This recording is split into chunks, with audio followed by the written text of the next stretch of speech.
Assalamualaikum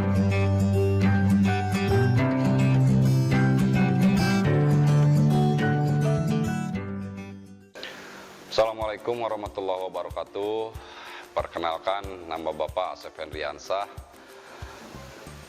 Adik-adik yang tercinta, di pagi hari ini kita berjumpa lagi dan Bapak akan membahas tentang hormat kepada guru dan orang tua. Hormat kepada orang tua dulu kita bahas, karena tanpa seorang orang tua atau kedua orang tua kita tidak mungkin menjadi seorang anak. Kita bahas hormat kepada orang tua. Pengertian hormat kepada orang tua adalah sosok orang tua, ayah serta ibu bagi seorang anak melalui hubungan biologis, yaitu melalui proses adanya pembuatan ataupun adanya pembuahan sampai melahirkan. Itulah yang pertama kita bahas. Nah, adapun hormat atau akhlak seorang anak kepada orang tua dapat kita lakukan. Ada beberapa cara atau ada beberapa teknis yang harus kita lakukan untuk menghormati atau akhlak seorang anak kepada orang tua. Yang pertama itu kita harus mentaati semua perintah orang tua. Tidak boleh kita membangkang kepada kedua orang tua di saat contoh kita disuruh untuk beribadah atau mengaji. Nah, kita tidak boleh membantah kedua orang tua. Kita harus mentaatinya, kita harus berangkat ke pengajian untuk menuntut ilmu. Nah, yang kedua, kita harus berbuat baik dengan sebaik-baiknya kepada kedua orang tua kita. Karena kalau kita tidak berbuat baik kepada orang tua, kita akan dikategorikan sebagai anak yang durhaka. Nah, yang ketiga, kita harus mencintai dengan sepenuh hati kedua orang tua kita. Kenapa? Karena sepantasnya dan sepatutnya kita harus mencintai kepada kedua orang tua kita. Karena mereka pun melebihi cinta kita seorang anak kepada orang tua. Jadi cinta anak kepada orang tua tidak akan terbalas. Tidak akan terbalas seperti cintanya orang tua kepada kita sebagai anak. Nah, yang keempat, kita harus merendahkan diri kepada orang tua. Kenapa? Karena kita hanya seorang anak, tidak mungkin melebihi kemuliaan dan kebaikan kedua orang tua kita. Nah, yang kelima, kita harus sering berkomunikasi dengan baik kepada orang tua kita ataupun dengan orang tua kita ya. Karena berkomunikasi dengan kedua orang tua dengan penuh kehidmatan dan kebijakan itu sangat penting untuk kita menjalankan kehidupan sehari-hari. Dan yang keenam, kita harus mendoakan akan keselamatan kedua orang tua kita. Baik itu kedua orang tua kita sedang menjalankan pekerjaan ataupun dalam perjalanan ataupun dalam menjalankan aktivitas sesuatu hal apapun, kita tetap harus mendoakan kedua orang tua kita. Ketujuh, senantiasa menyambung tali silaturahmi dengan para teman dekat orang tua. Kenapa? Karena kalau tidak menyambung silaturahmi dengan para teman dekat orang tua kita akan terluka hatinya. Karena mereka akan malu punya anak tapi tidak berbakti dan tidak menghormati teman dekat atau tamu kedua orang tua kita.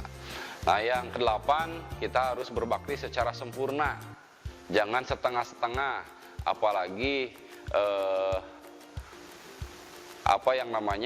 kesempurnaan itu sangat diperlukan oleh kedua orang tua kita.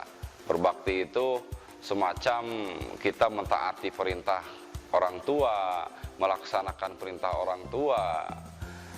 Karena tanpa berbakti kita tidak akan menjadi anak yang soleh atau solehah kepada orang tua. Nah, yang 9, sayangi dan hormati orang tua kita. Karena betapa besar jasa mereka kepada kita.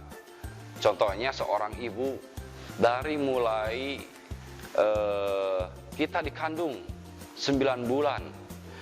Di dalam kandungan seorang ibu, kita dibawa kemana-mana. Kita mau tidur pun susah, orang tua kita ataupun ibu kita harus berbaring dan lain sebagainya. Menahan berat beban, membawa kita kemanapun selama 9 bulan. Sepatutnya kita harus menyayangi dan menghormati kedua orang tua. Terus yang ke-10, kita harus memilih kata-kata yang baik dan santun ketika berkomunikasi dengan orang tua. Karena kita santun berkomunikasi kepada orang tua, insya Allah orang tua akan memberkati kita. Dan yang 11, salah satu bentuk jihad adalah dengan menjaga dan membela orang tua kita dari segala sesuatu yang dapat menyakiti dan membahayakan diri mereka. Karena kenapa? Kita pun selama 9 bulan dan sampai saat ini, beliau dan merekalah yang menjaga kita, sehingga kita senantiasa didoakan siang dan malam setiap waktu untuk keselamatan kita. Jadi sepatutnya kita harus berbalas budi terhadap orang tua. Nah, selanjutnya adik-adik yang Bapak cintai, kita bahas tentang hormat kepada guru. Setelah kita bahas hormat kepada orang tua, nah, tidak berbeda jauh dengan pembahasan yang pertama tentang hormat kepada guru kita bahas. Kenapa? Karena seorang guru atau sosok guru adalah semua orang yang pernah memberikan dan mengajarkan ilmu dan mengarahkan untuk selalu berbuat baik kepada kita. Tidak mungkin seorang guru mengarahkan kita ke jalan yang buruk atau yang tidak baik. Nah, yang selanjutnya, adapun hormat atau akhlak terhadap guru dapat dilakukan berbagai cara. Di antaranya kita harus melakukan contoh cintai guru kita dan hormati guru kita.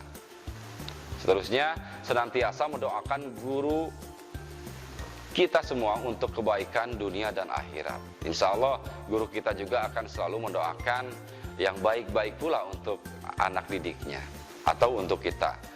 Yang ketiga, jika berbedaan ataupun ada perbedaan pendapat dengan guru, maka diskusikanlah dengan cara yang sopan dan santun.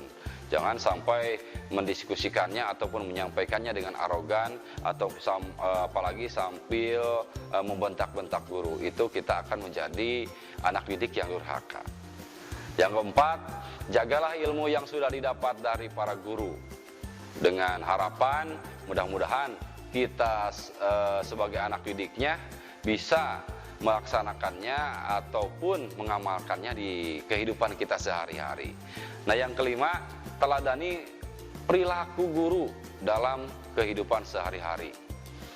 Dalam artian perilaku yang baik, ya, bukan perilaku yang buruk. Karena ada sebagian perilaku guru juga yang tidak baik. Nah, itu jangan ditiru ataupun jangan diteladani oleh kita, ya. Jadi yang harus diteladani perilakunya guru kita adalah kehidupan sehari-harinya yang baik-baik saja.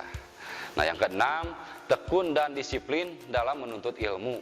Jangan berleha-leha ataupun melalaikan dengan tuntutan ilmu.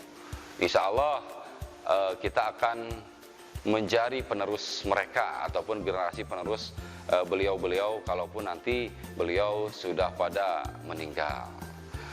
Nah, seterusnya untuk adik-adik tercinta, ada dalil-dalil yang sebagian mencontohkan ataupun menerangkan dalil-dalil nakli yang terkait tentang hormat kepada guru, yaitu yang artinya, dan Tuhanmu telah memerintahkan agar jangan menyembah dia, ya, dan hendaklah berbuat baik kepada ibu bapak. Jika salah seorang di antara keberadaannya atau kedua-duanya sampai berusia lanjut dalam pemeliharaanmu. Nah, di kali itu janganlah engkau mengatakan kepada kedua orang tua ataupun kedua orang tua itu ya nanti adalah guru dan orang tua asli kita. Janganlah sekali-kali mengatakan kepada keduanya perkataan dengan perkataan yang buruk, yang engkau membentak keduanya, dan jangan sampai mengucapkan kata-kata yang buruk ya. Ucapkanlah kepada keduanya dengan perbuatan atau perkataan yang baik. Sesuai dengan Quran surat Al-Isra di ayat ke-23 surat ke-17. Nah, adik-adik tercinta, jadi intinya isi dan kandungan dari ayat tersebut adalah satu, Allah Subhanahu wa Ta'ala memerintahkan kita untuk mengabdi dan beribadah hanya kepadanya. Yang kedua, Allah Subhanahu wa Ta'ala memerintahkan kita untuk berbuat baik kepada kedua orang tua kita. Yang ketiga, berbakti kepada orang tua. Yang keempat, Allah Subhanahu wa Ta'ala melarang seorang anak untuk mengucapkan kata-kata yang buruk dan menyakitkan, meskipun hanya sekedar misalkan, atau kalau bahasa Sunda lah kan gitu ya. Itu jangan sekali-kali. Nah, yang terakhir, Allah Subhanahu wa Ta'ala memerintahkan jika melakukan komunikasi dengan penuh adab dan akhlak mulia. Jadi kita di saat berkomunikasi atau ngobrol dengan orang tua kita ataupun dengan guru kita, itu harus dengan penuh adab dan akhlak yang mulia atau akhlak yang baik. Selanjutnya, adik-adik yang di rumah, hadis tentang menghormati orang tua. Ini tercantum dalam hadis yang nantinya tidak akan dijelaskan sekarang, itu karena nanti Bapak akan memberikan tugas untuk adik-adik semuanya ya.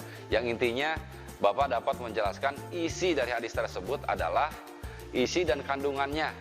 Yang satu, berjihad di jalan Allah Subhanahu wa Ta'ala. Nah, yang kedua, pentingnya berbakti kepada kedua orang tua. Yang ketiga, berbakti kepada orang tua dan merawatnya dengan baik. Itu hasil tentang hadis tersebut ya. Dan hadis tentang menghormati guru juga nanti itu salah satu menjadi tugas untuk adik-adik semuanya ya. Nanti di kolom komen ataupun di kolom tugas kalian harus menulisnya, dan silakan kalian kirim ke nanti di kolom komentar. Intinya hadis tersebut menerangkan tentang tingginya derajat orang berilmu. Itu yang pertama ya, isi dari hadis tersebut. Nah, yang kedua, kewajiban menghormati guru. Kewajiban menghormati guru itu bisa dikategorikan dua bagian, bisa dibagi dua. Di antaranya satu, menghormati guru merupakan kewajiban. Ingat itu untuk adik-adik. Dan yang kedua, guru adalah semua orang yang pernah memberikan dan mengajarkan ilmu serta mengarahkan kepada perbuatan yang baik. Nah, itu kewajiban menghormati kepada guru ya. Dan yang ketiga, kita harus tawadu. Itulah isi dari kandungan hadis tersebut ya. Jangan lupa untuk Anda adik-adik semuanya yang di rumah, tugas-tugas yang tadi Bapak tugaskan untuk adik semuanya tentang hadis-hadis tersebut itu harus dikerjakan, dan yang intinya harus dikerjakan dan disetorkan di kolom komentar ataupun melalui tugasnya masing-masing. Baik, untuk adik-adik yang tercinta, kini tentang kaitan dengan antara ketauhidan dan beribadah dengan hormat dan patuh kepada orang tua. Yang harus adik-adik ketahui, ada beberapa tentang kaitan antara ketauhidan dan beribadah dengan hormat dan patuh kepada orang tua. Nah, yang pertama, perintah berbuat baik, maksudnya perintah berbuat baik kepada orang tua dan guru adalah perintah Allah Subhanahu wa Ta'ala. Nah, yang kedua, sikap dan berperilaku hormat dan patuh kepada orang tua dan guru merupakan bagian dari ketauhidan orang yang beriman dan beribadah. Yang ketiga, berbakti dan berbuat baik kepada orang tua dengan tulus, ikhlas. Begitu juga perilaku terhadap guru kita semuanya. Nah, selanjutnya untuk adik-adik yang terakhir, Bapak akan memberikan tugas tentang Quran Surat Al-Isra tadi, ayat 23, terus juga hadisnya tentang berperilaku baik kepada kedua orang tua dan guru ya. Nah, mungkin pertemuan kali ini dari Bapak dicukupkan sampai di sini. Mudah-mudahan ada manfaatnya untuk kalian semuanya.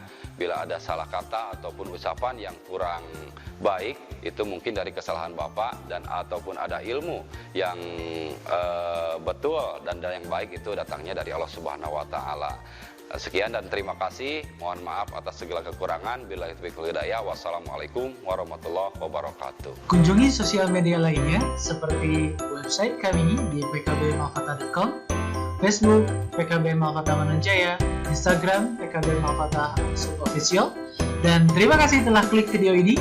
Jangan lupa like, comment, share, and subscribe untuk menunjukkan dukungan kamu terhadap channel ini.